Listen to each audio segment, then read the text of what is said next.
Income. Yeah. All right, and then go. So good to go? Amazing. Bill Ackman, first of all, thank you so much for sitting down with me. Of course. Tell me, this is going on X, which... I love X. I know you do, passionately. Elon Musk believes it's a new media. Do you agree with him? 100%. Why? Because it's not, it's the voice of the people. It's not the curated voices of, or, an owner of a media publication. One of the things I sort of naively came to understand over time is that the privilege of owning the Washington Post, the Wall Street Journal, is sort of editorial control. You get to pick the people, therefore you get to pick the politics. And media really has not been about, let's just get to the objective truth. Rather, let's shape the public's views about an issue to advance whatever my agenda is.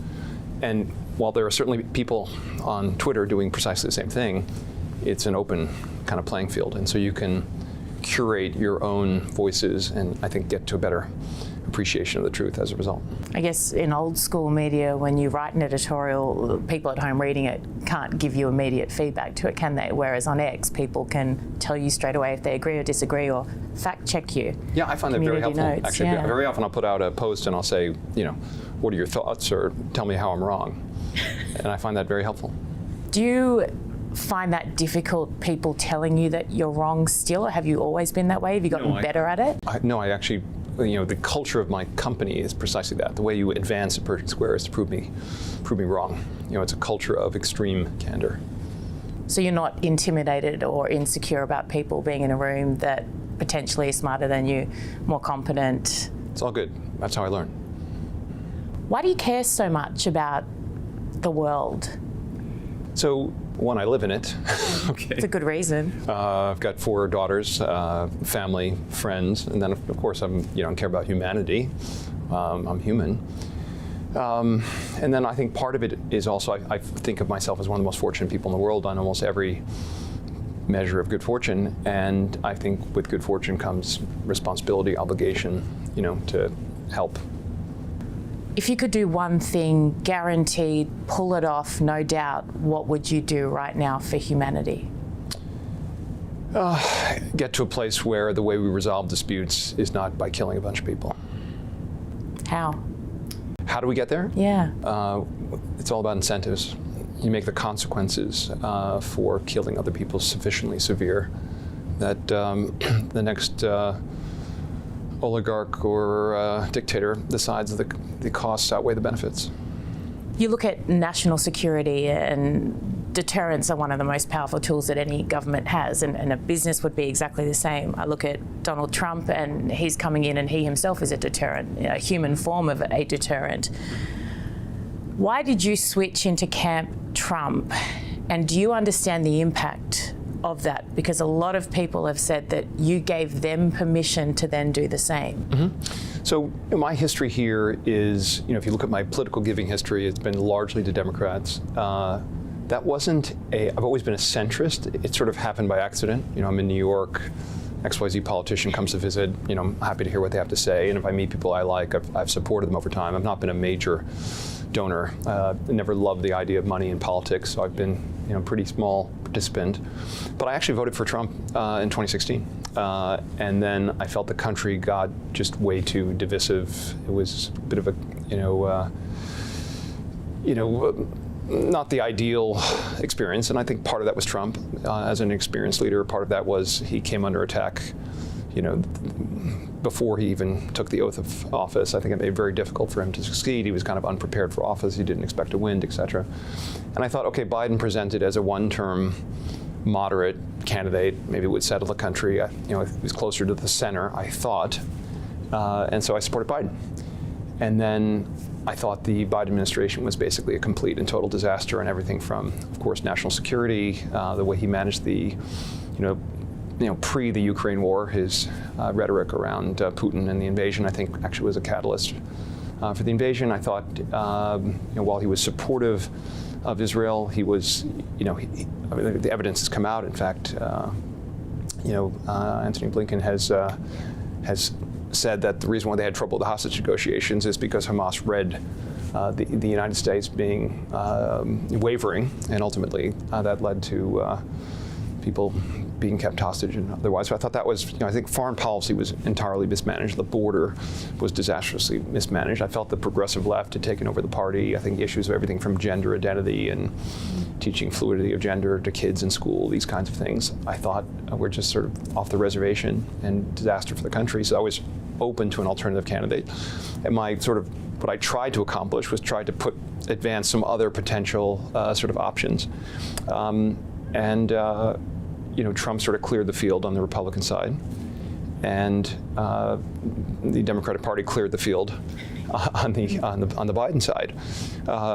And I had the opportunity to have dinner with Trump, basically in a group of 4. This is Doug Burgum and his wife, and the president, and his campaign advisor. And I had a few hours with him.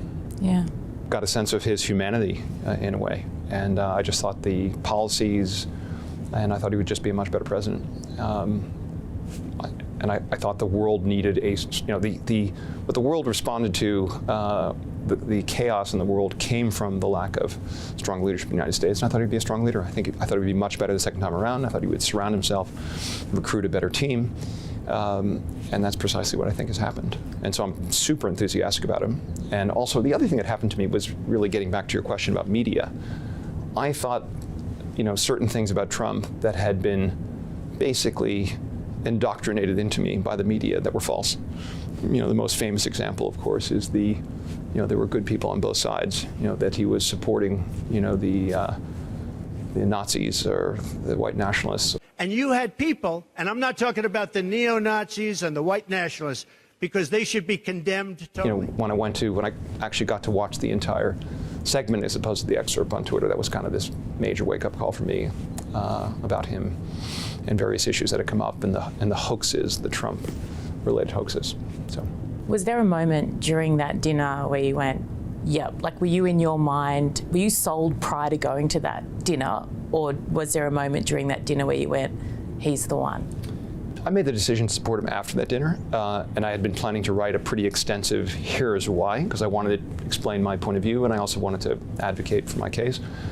I was in the middle of working on this IPO transaction, so I just didn't have time. And then he got shot. And I'm like, you know what, I shouldn't be waiting around to support the guy while the guy's taking bullets.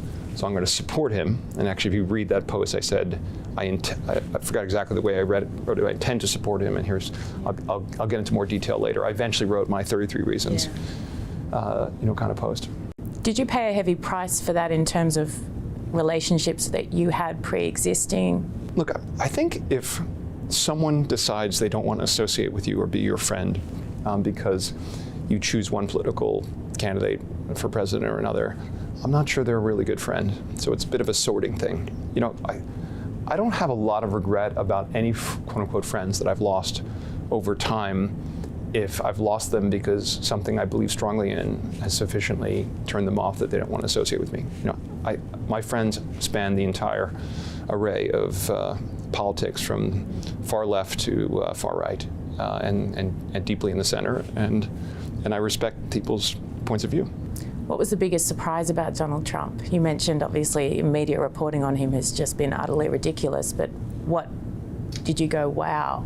Well, I had the opportunity to meet him. I met him in 1995, and I had a several-hour meeting with him. It was, someday worthy of a podcast. So I sort of had a sense of him then, and then I bumped into him at a wedding. And then I saw him. I was on the dais for the Economic Club of America, New York Economic Club. I forgot what it's exactly called. And he came up and said hello, recognized me. But he's actually the kind of warmth, charm of the guy. I think is surprising to a lot of people. But I think people who don't, have this very negative perception. But if they actually, have the opportunity to sit down with him, I think they have a different point of view. Do you feel let down by Joe Biden? Because voting for someone is a huge show of faith and an investment in the belief you have in them. Actually, it was a very tough decision for me to vote for Biden. And basically, there was an intervention. I was at my ex-wife's house with my kids, sitting on the terrace for dinner. I remember exactly where I was, and they basically said, "Daddy, you have to vote for Biden. You can't vote for Trump again." And it did end up influencing my decision. Now, they tried that the next time around, but this time that was Today, sunshine. not successful the next time around. Have you communicated that to him? Do you have a relationship with Biden, a personal relationship? No relationship at all. Do you have any interest in having one? No. I met him once at a dinner, and I had a very negative perception. How come? About 7 years ago. I thought it was a very strange dinner. It was a group of about 10 or 12 of us, and he misunderstood either something I said or he was shocked by someone else, and he practically, was like, "You want to take it outside?" And I thought he was joking, like, "You want to get into a, tough guy. You want to fight." I thought it was either he had cognitive issues or he was just off the reservation. So I had a very kind of negative experience. I kind of wrote it off when I guess ultimately voted for him. But I feel like and again, I don't want to spend all this time knocking him. He's the past, not the future. But his administration ultimately, or his term, in terms of decisions he made over time, including the pardoning of his son after saying otherwise, I don't think he is a truth teller. Let's put it that way. Elon Musk, you seem to move in very impressive circles, and you, of course, are yourself part of a very impressive circle. What about him surprised you when you got to know him better that you didn't think prior? So I've always been a huge Elon Musk fan. I've only met him a few times in my life. The most time I've spent with him is maybe 45 minutes. And he probably wouldn't even remember the first couple of times I met him, and they were just very brief. So I'm not surprised by much, actually. And I align with him on a lot of issues. And I do think, people are very skeptical of him, or some people are. I do think his goals are what's best for humanity. And I think he's got very ambitious goals, and I think we're all very fortunate that he exists. I was watching Fox just before I came, and they had Kevin O'Leary on the phone, who put in a $20 billion bid for TikTok. Would you look at acquiring an asset like that, given what's just happened and given the popularity of it? President Trump is obviously now much more of a fan than he was prior. Yeah, so I guess I'm an X person. I've got a small investment in X. I worry a bit about TikTok, more for, put aside the China issues. I do think it's not been a healthy thing for particularly young women and young girls, having had the experience of girls living in the TikTok era on issues from everything from eating disorders to vaping to, so how do you moderate content in a way that minimizes harm without addressing the free speech and other challenges? And I don't know that TikTok's been a positive force for good, so I don't like to own things or invest in things unless I feel good about them. I mean, it would be an opportunity to right some of those wrongs in some way, or is your capacity full, essentially, with projects? We've got a lot going on. I think that would be a big responsibility. I read something this morning, and forgive me, I'm Australian, so you said you want to free Fannie and Fred, and that President Trump could help you do that, and it would be the biggest deal he's done. Could you translate that for me into English? So we have this construct in America called the 30-year prepayable fixed-rate mortgage. I don't know what kind of mortgages you can get in Australia. Well, lots of different ones. Lots of different ones. But what's unique about this country is that you can borrow money for 30 years, generally at a very low interest rate and very low spread relative to treasuries. You can pay that off at any time. And you can refinance at any time. So if you borrow when rates are 7, let's say that's where they are today, and they go down to 5, you can just go to your bank and replace it with a new loan at 5%. It's a liability, it's money you owe, but it's sort of a great asset that our country has this ability, and that's really enabled home ownership to almost 2/3 of the country. People own homes, and that's been an important way for people to save, hand something down to the next generation. Obviously, people lose their homes, their memories there, everything else. There are these two companies that were chartered, one beginning after the Great Depression, and they were set up for the purpose of enabling banks to create these long-term mortgages. And what they do is banks originate the mortgages, so you go to a bank to borrow the money, and then after the bank sells the mortgage to Fannie Mae or Freddie Mac. These are two institutions that pool up these mortgages. Once they get a big enough piece of them, a bunch of them, they stick them in a trust, and then they sell securities backed by the trust, and they guarantee the securities. And that mechanism provides liquidity for all these banks. And what that means is even shortly after the financial crisis, the mortgage market continues to function. Really important entities. Now we're in this, it's a very safe business. except they become for-profit companies. The CEO got a lot of stock options. They had a AAA rating from the rating agencies, and they kind of abused that rating to go borrow a huge amount of money, and they went into like a hedge fund type business where they borrowed a ton of money and they bought lower rated securities and they kept a spread. And they did that with huge leverage. They also started guaranteeing loans that were not safe, subprime loans, what are called Alt-A loans.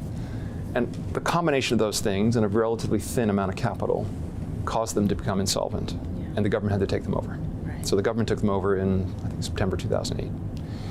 And they put them into something that's called conservatorship. And conservatorship is a place where... Britney Spears had one. Yes. It's kind of this place you go to protect the institution, or in that case, the individual. Yeah. And you preserve their assets, you help them kind of restore themselves so they can be released from conservatorship, to use the Britney Spears examples. But the same thing's true for financial institutions. Yeah. It's supposed to be a temporary thing. Fannie and Freddie have been in conservatorship for 15 years, 16 years.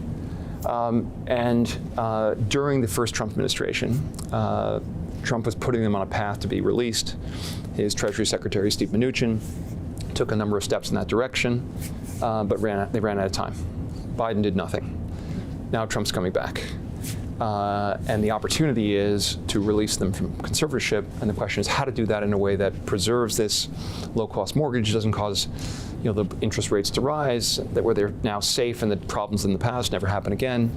And we've sort of come up with what we think is the right answer to that. We gave a presentation yesterday on X for an hour and a half about that. And the good news is you can do all of those things, and the federal government, who bailed these institutions out, can make, in addition to they put up $191 billion, they got $301 billion back. The government made about 11.6% return. Yeah. They were supposed to only make 10, but they made more. Of course. That's a side topic. And then they basically own 80% of these companies now. So in exchange for lending the money, they took 80% of the companies. That 80% is worth about $300 billion. And we could use some extra money in the United States right now to actually pay down all this debt we borrowed. And so I called the presentation The Art of the Deal, named after Trump's famous book, which I read when it came out in 1987. I expect that's what will happen sometime over the next year or so. Have you heard from him about it? I have not. Have you reached out directly? I have not. You're assuming he'll just see it on X, like everyone does? I feel he'll see it. He'll see it. He's got other things going on, and I'm happy. Couldn't imagine what you'd be referring to, but yes, he's fairly busy. I want to quickly touch now on the Middle East and October 7 and how that changed your life and your existence. Sure. So, I'm Jewish. I'm married to an Israeli.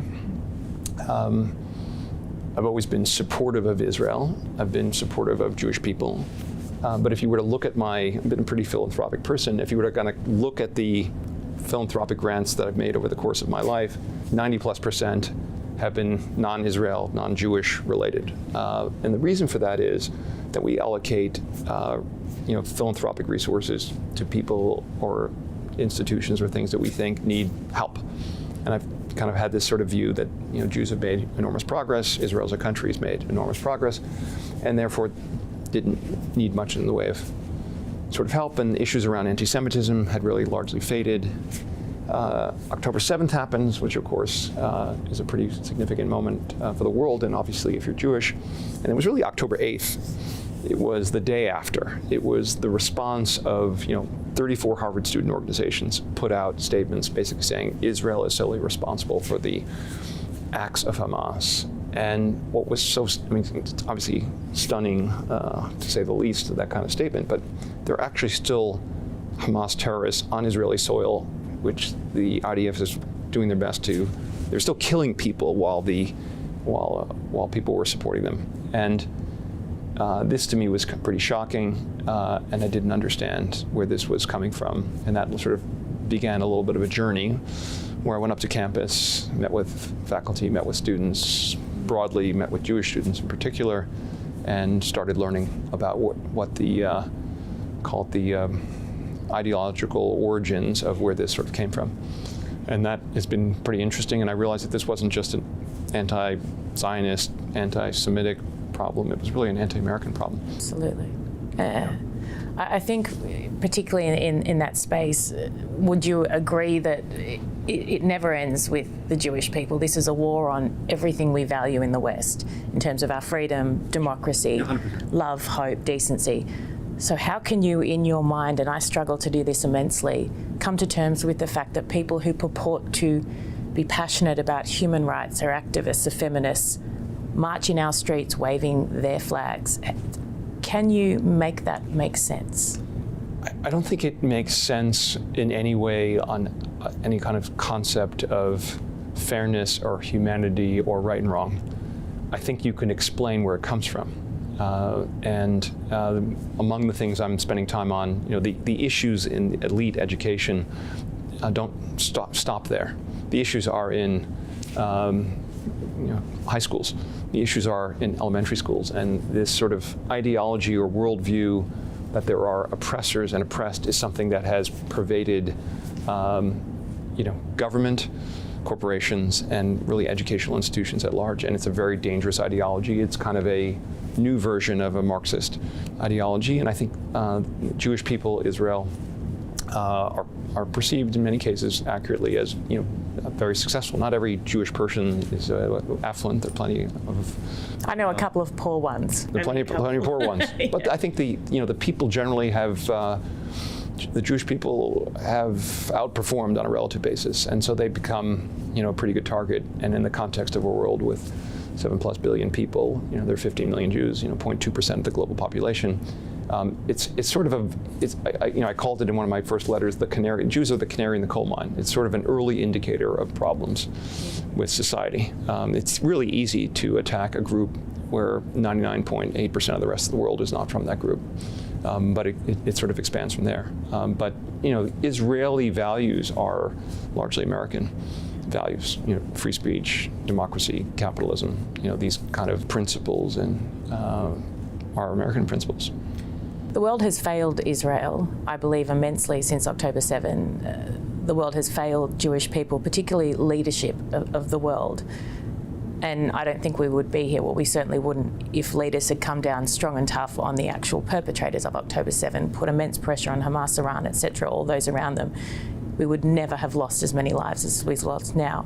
Do you trust Donald Trump and his administration to do the right thing, whatever that may be, by Israel and by the Jewish population? Yes. Why? Because of his actions and his words. Do you have any take on the hostage deal? So it's important to get these hostages back. The cost is releasing terrorists. I think the calculation is Israel's done a pretty good job getting rid of terrorists. So I think these are just the ultimate targets, for a future military operation, if necessary. If these terrorists go back to normal lives and they're not terrorists, then they're not a threat. If they're going to be working to destroy Israel or kill Jewish people, their life expectancy isn't long. And I wouldn't underestimate the Israelis at this point, right? If they can put an explosive device in a pager, maybe they can put a chip in every prisoner they release so they know where they are. I want to ask you just a couple of final quick questions. I look around the world, I see Donald Trump coming in, someone who has been an incredibly successful businessman. And I feel like we need more of those people in leadership, in government, in positions of power. In New Zealand, they've got a new Prime Minister who was very good in the business world as well, and he's doing a phenomenal job. All over you're seeing examples. Would you ever put your name in the ring to do something politically in America? Sure, if I was needed. I would say this, I feel like the next generation of leadership looks pretty good to me. And I think we're going to have a much better and more competitive, much younger collection of leaders 4 years from now. Whether it's J.D. Vance or Vivek or Glenn, the governor of Virginia. On the Republican side, I actually don't know the next generation leader. I think the Democratic Party has not done a good job surfacing talented, but there will be more people that come forward, I expect. But look, I think we've underestimated the importance of governmental leadership at a national level, at a state level. Look at a city level. LA New York City, you've just supported the mayor candidate there. Yeah, the LA is a perfect example of what happens with bad leadership, and I think people are waking up. It only takes, your home burns down, your entire neighborhood's destroyed. I think in a community that I would say largely voted for Kamala, and if Hollywood burns down, Hollywood's going to be supporting the next leader that has principles not dissimilar from Trump. America does need to get back to supporting the most competent, capable people for leadership roles.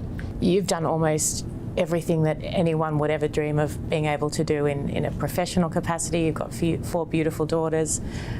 What makes you happy, and what are you continuing to drive and push for? Sure. So I figured out a long time ago that what makes me happy is helping other people, as goofy as it sounds. Whether it's, and that's true for people I don't know. It's true, I'm a fixer. So started that way when I was younger. So I like helping people get jobs. I've, actually this.